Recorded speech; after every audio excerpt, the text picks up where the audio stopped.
Well, good evening. Thank you very much indeed for joining us. I didn't know if you were going to make it or not, but I'm so pleased you did. Welcome to another episode of Brett's Old Time Radio Show, and welcome to my home here in beautiful Lyme Bay. Hopefully you've had a moment or two to check out some of our social media on Instagram and Facebook. I've been trying to share just a few little bits and pieces, some photos of the local area close to where we broadcast our radio shows from, and I just thought you might be interested. So if you get a minute, just go and check it out on social media, Brett's Old Time Radio Show. We're on Instagram, YouTube and Facebook, and it's worth a look, I think, because it just gives you a little insight into my home and just everything around us. So if you want to drop me a line as well, you could do that. It's brett@tourdate.co.uk. I'm Brett, I'm your host for our Nighttime podcast. Welcome to another episode. Tonight, it's a visit to the Cafe Tambourine in Cairo with an episode of Rocky Jordan. This is called Red Stands for Blood, and it was first broadcast on the 13th of February, 1949.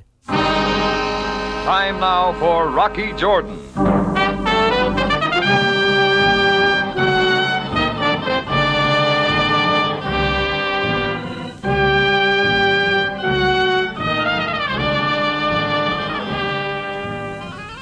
Not far from the Mosque Sultan Hassan in Cairo stands the Cafe Tambourine, run by Rocky Jordan. The Cafe Tambourine, crowded with forgotten men, alive with the babble of many languages. For this is Cairo, where modern adventure and intrigue unfold against a backdrop of antiquity.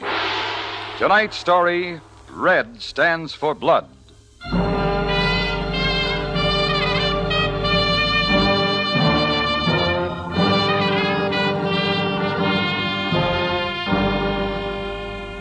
It gets cold in Cairo at night. Friday night was particularly cold, and the tambourine was doing well. I had just put in a session at the till and had started over to my office when Chris called me to the phone. A man was at the other end of the line, and his voice wavered like a palm tree in a windstorm. Mr. Jordan. Yeah? My name is Jan Melnick. I wish to inquire about renting your Cafe Tambourine for an evening. Oh, it can be done. I'm expecting to have a big party, and I thought, well, if we could get together on certain details. Well, we could certainly try. Could you come to see me? My address is 207 Sharia Nazim, apartment 3. Sharia Nazim? Yes, please come. I expect you later this evening. Mr. Melnick. Mr. Melnick. It sounded phony from the beginning. The Sharia Nazim winds through the poorest section of Cairo. Well, maybe Melnick won a lottery or something and was looking for a way to celebrate, so I decided to go out and see him. 207 Sharia Nazim turned out to be a wooden apartment building with a big lean-to. It was old and dirty, and it figured to be put together by a pile of scrap wood somebody fished out of the Nile. But I'd come a long way to see Melnick, so I wasn't going back. I went inside and started down a dark, creaking hallway looking for apartment 3. It finally showed at the end of the hall, and I rapped on the door. Nobody answered, and I tried again. Then a voice came floating back at me from inside the room. Yes? Who is there? Jordan, I'm looking for a Mr. Melnick. All right.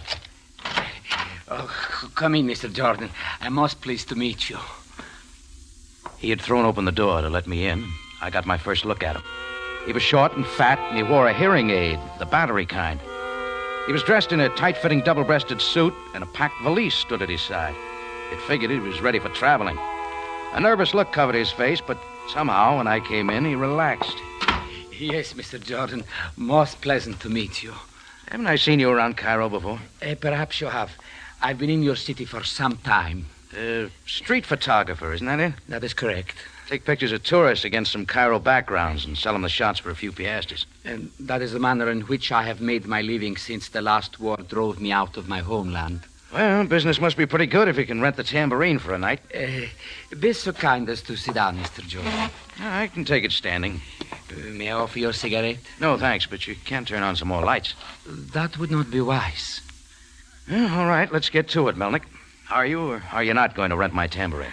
Well, as a matter of fact, Mr. Jordan... You're not. It's just a lot of conversation to get me out here. It was the only way in which I could get you out here to see me. I hope it does not inconvenience you too much. Oh, no. I do this all the time. I could have come to you if I possibly could, Mr. Jordan, but it would have been most unwise for me to leave this place without you.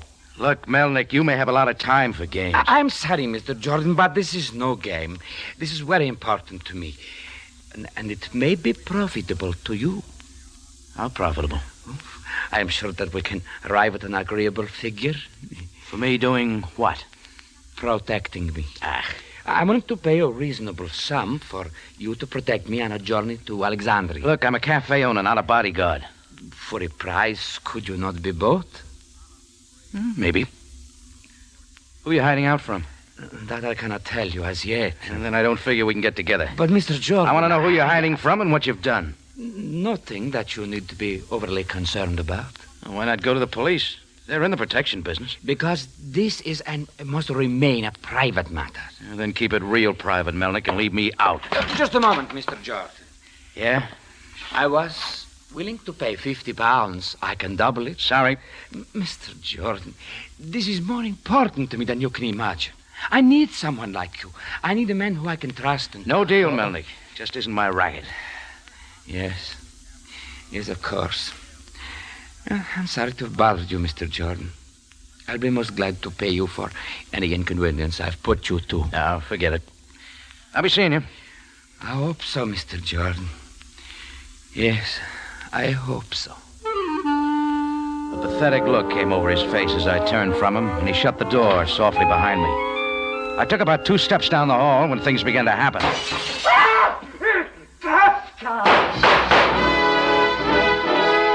I threw open the door and looked inside. Melnick was hugging the floor, and there was a face outside the broken window. It was big, and it was red. It was topped off with a flock of red hair and a beard to match. And its owner was packing a smoking gun and an ugly look. When he saw me, his free arm came up to cover his face. I saw his gun move, and I ducked back into the hall as he tried for me with the bullets he had left. Then it was quiet. I looked inside. The face was gone. Nothing was there. Just Melnick lying in a pool of blood on the floor. Dead. I put in a quick call to Captain Sam Sabaya, the Cairo police. After 2 cigarettes and a lot of questions by the assorted lodgers of the apartment house, Sam got there with Sergeant Greco and a couple of his boys. Jordan, someday you must tell me why it is you always manage to be where there is trouble. Oh, I guess it's a gift, Sam. Yes, it must be something like that.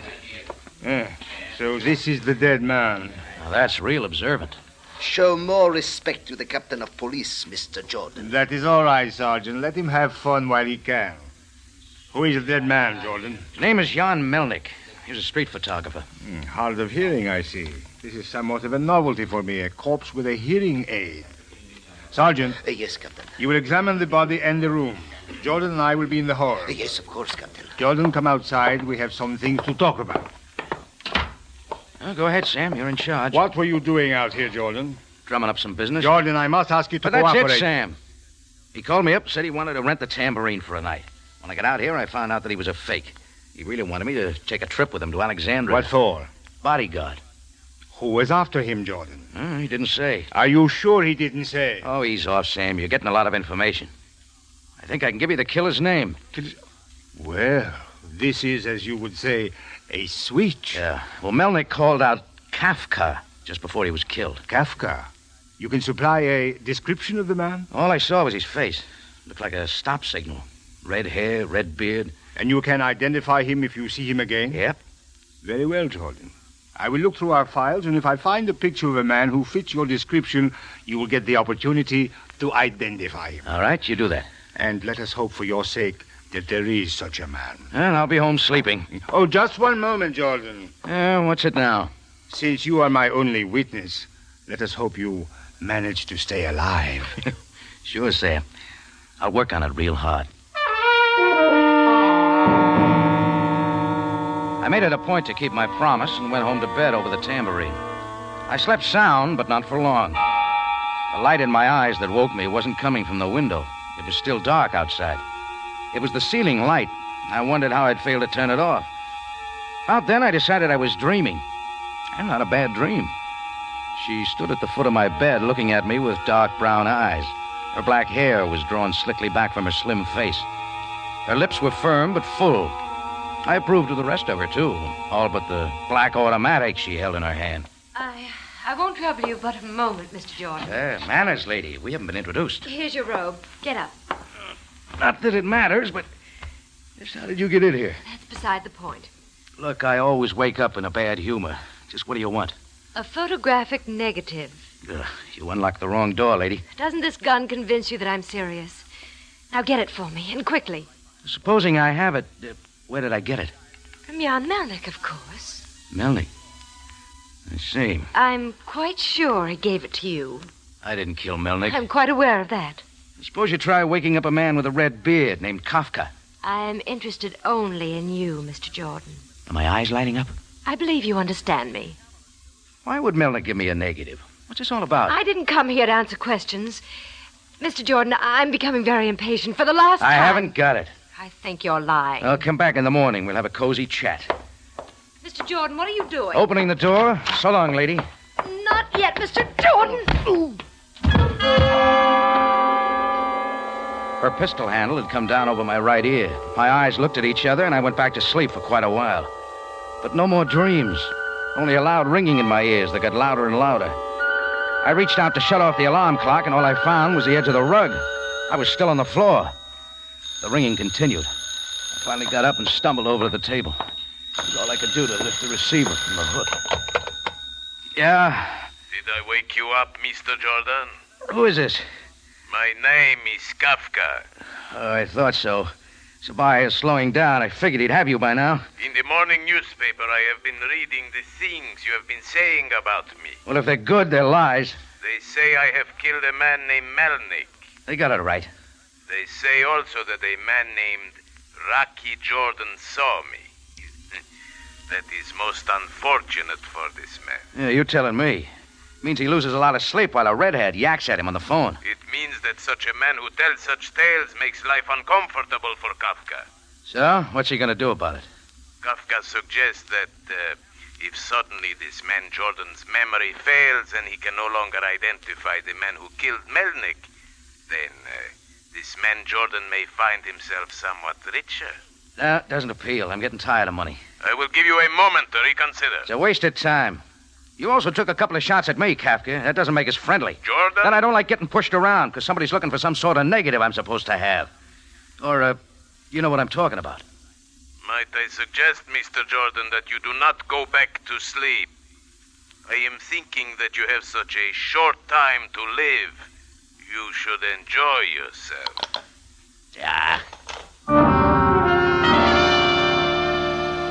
The whole thing was beginning to irritate.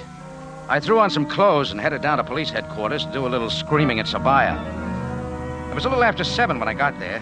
As Sabaya rocked back and forth in his squeaky chair, he looked tired. You'd figured he'd spent the night there. Sergeant Greco stood by his side.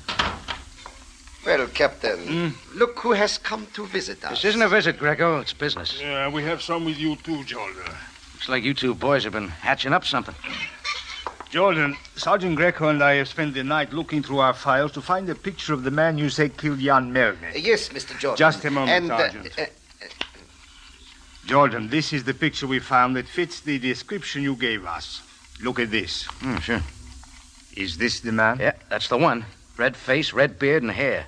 You are sure, Jordan? We do not want you to make a mistake. Oh, I'm sure, all right, Sam. Nobody else would come that ugly. There you are, Captain. I told you, Just Mr. a Jordan. moment, Sergeant. Jordan, you do not wish to change your decision that this is a photograph of the man who killed Melnick? What are you getting at? What is it you're trying to do, Jordan? But Sam... Why are you lying to us? Hey, what's going on? This is a photograph of a man who has been dead for 2 years. Jordan, I think perhaps that we had better keep you here until you decide to tell the truth.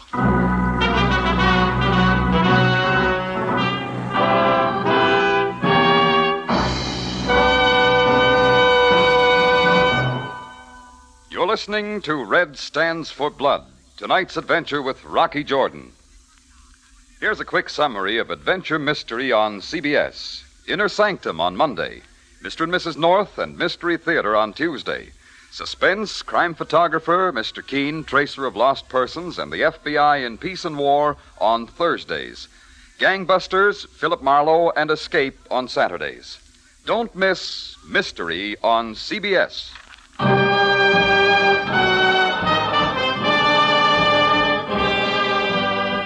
now we return you to Cairo and tonight's adventure with Rocky Jordan. Red stands for blood.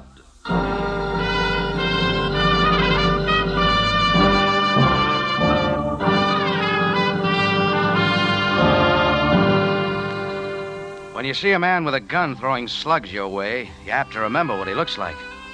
I'd have bet my last piastre I could identify the red face, red hair, and beard of the man I saw kill Jan Melnick. And when Captain Sam Sabaya pulled that man's picture from the police files, I said he was the one. I was still sure of it when Sam pulled the clincher. According to police records there at headquarters, the killer I had identified had been dead for 2 years. I didn't like the way Sam and his number one boy, Sergeant Greco, were looking at me. Now, Jordan, perhaps you will be more careful with your information. Who killed Jan Melnick? That's his picture, Sam. Mr. Jordan, Captain Sabaya just told you that man has been dead. Yeah, I heard him, Greco. What's the lowdown on Kafka, Sam? He was a native of Turkey, an international thief who would stop at nothing. That much I'll believe. What makes you so sure he's dead? I have the complete report here. 2 years ago, the Turkish authorities finally caught up with him. Kafka's speeding car went off a cliff into the Bosporus. It was very deep there. They recovered the body? It was hardly necessary. I thought so. That's where they made the mistake. There has been no mistake, Jordan. Kafka doesn't think so. Now what are you trying to tell me? He just called me on the phone. Kafka knows I saw him kill Melnick. Jordan, cannot I make you understand? There's something else to think about. A black-haired dame with long eyelashes wandered up to my room last night looking for a photographic negative. She thinks Melnick gave it to me. What was this lady's name? I don't know. But I think the negative fits into this case. And where do you suggest that we look for it? That's your problem. All I want you to do is get those 2 people out of my hair. You will be quite safe in one of our cells, Mr. Jordan. Look, we Greco. have no reason to keep him, Greco. So now, Jordan, if that is all you wish to say... Well, what about Kafka, Sam? Let me repeat. This report on him is quite clear. I am inclined to believe it. Okay, if you don't find him, I will. I don't want him on my tail.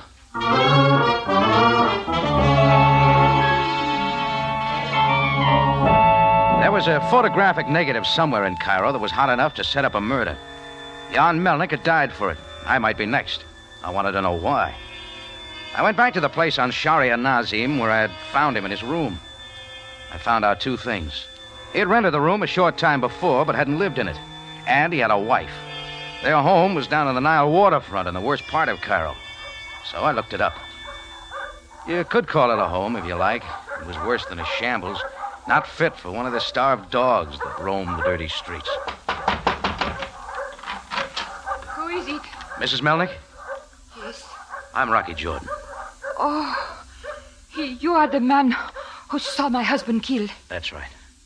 I'm sorry, but there are a few things I'd like to ask you, Mrs. Melnick. Well, won't you come in, Mr. Jordan? Please be seated. Thank you. I wish I could serve you something, Mr. Jordan, but you see, that isn't necessary. Mrs. Melnick. You know Jan well. Not before he called me yesterday. I had seen him on the streets. On the streets, yes. Mr. Jordan, it was not always as you see here. We had a good home in Prague.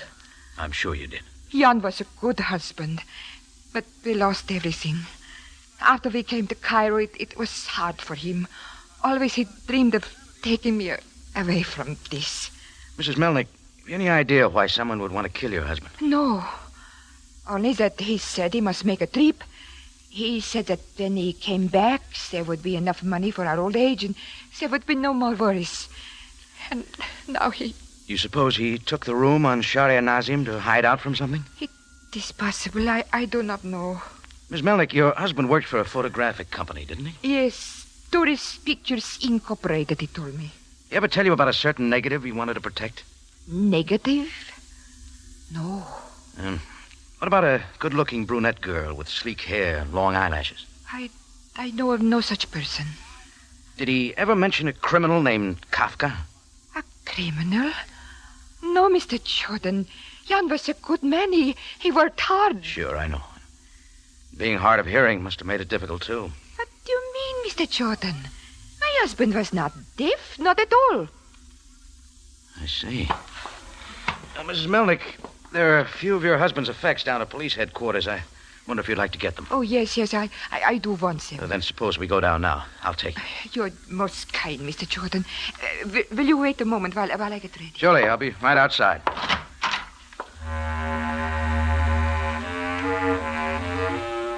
I went down a few steps and looked out across the river.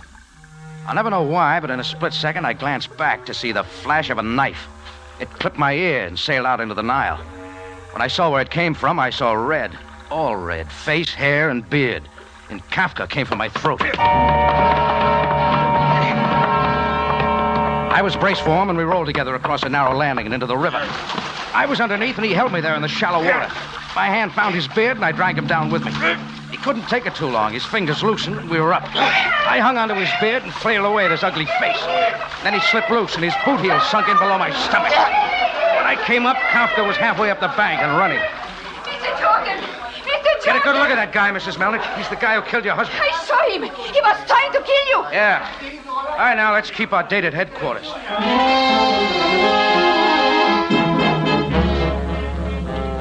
Up the hill away, we caught a taxi, and in 30 minutes, we got out at headquarters.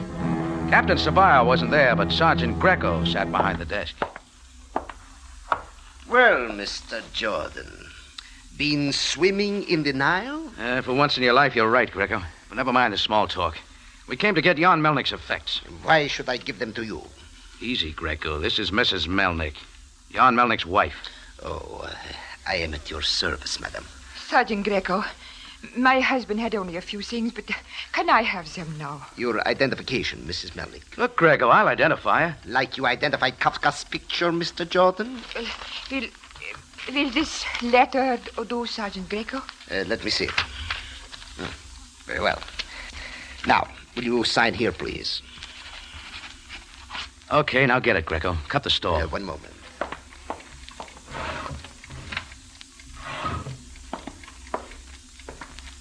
Here you are, Mrs. Melnick. Oh, thank you. Thank you, Sergeant Greco. Thank you. But wait, this... Come on, Mrs. Melnick. Let's get out of here. She put her husband's effects in a little bag she was carrying, and I hurried her out. None of the stuff looked worth bothering about, but I didn't want Greco sniffing around. I took her down the street a ways, and then we stopped. Mrs. Melnick, do you mind if I see those things now? If you wish, Mr. Jordan. These did belong to your husband, didn't they? Oh, yes, the watch, and... But this is not his. What is it? It's a hearing aid. He was wearing it when I saw him last. Jan had no need for this. Let's have a look. What are you doing, Mr. Jordan? He had some reason for wearing this, Mrs. Melnick. Maybe something inside. Yeah. What is it? It's a negative. But it is so tiny. It's microfilm. Too small to make out anything. Will you take it to the police? Let Greco get it. I'll find out what this is all about. Miss Melnick, suppose you go to my Cafe Tambourine. Well, if you wish, Mr. Jordan. But why? Just wait for me there. When I see you again, I figure I'll be able to explain everything.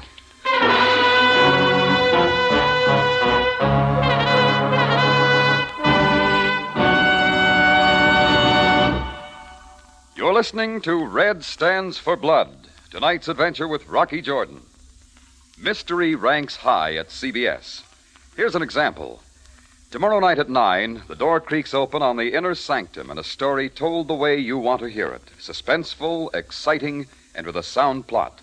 Don't miss Inner Sanctum tomorrow, Monday night at 9 on your CBS station.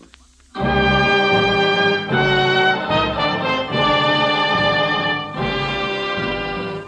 now we take you back to Cairo and tonight's adventure with Rocky Jordan. Red stands for blood.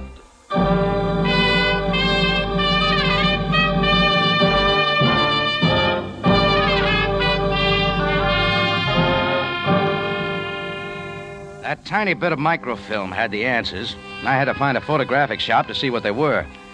And why not the place where Jan Melnick had worked? Tourist Pictures Incorporated. I located the place on a side street off Solomon Pasha Square. As I went in, I saw a face start from behind the curtains and back. A slim face with dark eyes, framed by sleek black hair. She was just as pretty and just as scared as the night before.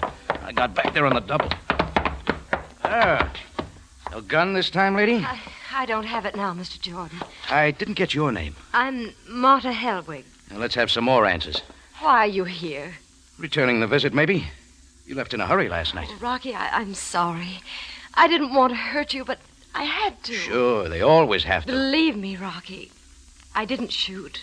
I could have. Oh, forget it. My head's clear enough now.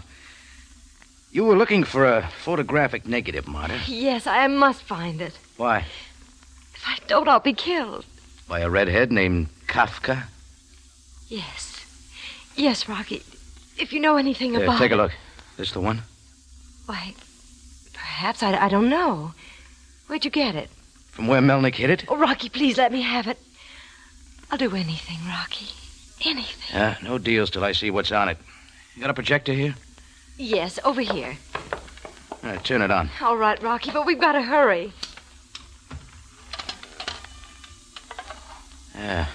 Wait a little bit of focus. Rocky, that's the one. Taken in front of the Grand Theater. Who's the Egyptian? I don't know, but you see who's in back. Sure, no surprise at all. It's Kafka. But he looks a little surprised. You understand now, Rocky. Yeah, everything. Jan Melnick just happened to snap this picture, and Kafka was in it by accident, along with the date of the next picture showing at the theater. So he's located in Cairo, date and all. That's right. When Melnick developed the negative, he must have recognized that ugly face. So he put it on microfilm and planned to get it to Turkey, where there was a price on Kafka's head. Only Kafka found out. Where do you fit? Well, Kafka came to me offering me a price if I would get the negative and return it. Seemed the easy way for him. That bump in my head didn't pay off, Marta. But, Rocky, that wasn't all. He said if I didn't get it for him, that I needn't plan my breakfast for this morning. You see now why I was desperate. Did he show up? No, not yet. But now we can give it to him. No, nothing doing. Get your coat, Marta. Oh, please, Rocky. Get it. We're going to Sam Sabaya to prove that Kafka's alive. All right, Rocky. I'll be right back. I'll just take this film. Just leave it there, George. Huh? Leave it in the projector. I will get it. Kafka. Yes, now get back. I use a pistol better than a knife. You showed up a little too late. In time to get what I want? Mission accomplished, huh? No, not yet. I warned you to lay off, Jordan. You know too much. Now what do I get? This, Jordan. I braced for the slug, but it didn't come. Kafka just looked at me. His gun dropped from his hand, and he went limp, like the hump on a starving camel. Marta stood in the doorway, the color gone from her dark eyes. Well, I see you found your gun again. Yes, I found it. Who was it for? Kafka or me? Does it make any difference now? No. Now, you're in the clear now, baby. You can relax. Suddenly, she did, but I got to her before she slid to the floor. From then on, things were more pleasant. When she was steady again, we paid Sam Sabaya a visit. He was real pleased, but Greco wasn't because he got the job of taking care of Kafka. I made a date with Marta to meet her later, and then Sam and I went to the Tambourine, where Mrs. Melnick was waiting. So that is what Jan was trying to do. But why? Mrs. Melnick, your husband had only the highest motives in his effort to get Kafka's photograph to the Turkish authorities. He knew he was asking for trouble. He figured the risk was worth it. For your sake, Mrs. Melnick. Unfortunately, he was dealing with a desperate criminal. The whole affair is most regrettable. However, there is one consolation. Yes? The Turkish government had a price of £1,000 on Kafka's head. I am sure Jordan will agree that the money goes to you. Of course, Sam. Kafka would never have been found if it hadn't been for Jan Melnick. Yes, that is true. I only wish he'd realized that my own comfort was not so important to me as our life together. But Jan thought only of me. He was a good man.